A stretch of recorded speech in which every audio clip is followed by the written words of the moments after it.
Sea Shepherd Conservation Society was started by Paul Watson back in 1977. He's an activist who's been working his entire life to save endangered species all over the world. And back in 1977, Paul had been one of the founding members of Greenpeace, but he wanted to take more radical action. He didn't feel that Greenpeace was being effective enough, and he wanted to do a lot of direct action. And because of that, Greenpeace felt he was too radical, so they voted him out of Greenpeace. And then he began Sea Shepherd Conservation Society. So we've been going since 1977 for more than 3 decades.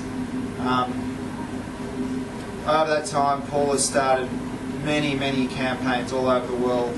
So Sea Shepherd's done a lot of crazy radical actions confronting illegal drift net fishing boats in the Pacific, protecting the fur seals up in Canada, starting an office in Galapagos Islands where we act to protect sharks which are being finned in their tens of thousands.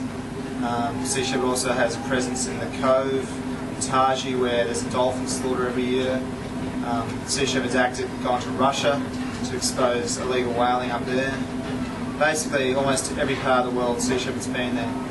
Paul's had a lot of ships in that time, and in the early days of Sea Shepherd there was a lot of quite dramatic actions. Paul and his fellow crew members would go on board whaling ships in harbour and open their sea valves in the engine room and sink the ships there. In the early days, Paul would ram illegal fishing vessels and whaling ships as well, and do basically whatever was possible without hurting human beings to try to shut down illegal fishing operations. In Sea Shepherd we don't have a problem with damaging property, but we always make sure that we don't hurt anybody with what we do.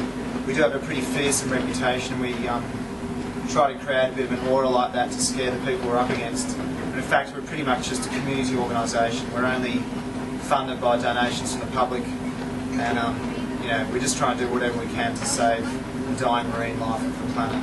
And Paul's a pretty incredible guy. He's been acting his whole life to protect endangered marine species, and he still captains our vessels to this day. He's more like an admiral now, because at the moment we have 3 vessels out there scouring the oceans for illegal poachers.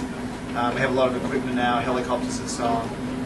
So yeah, Sea Shepherd's still going strong. We're probably in one of the the biggest eras of Sea Shepherd right now. We've got a lot of equipment and ongoing campaigns year in, year out.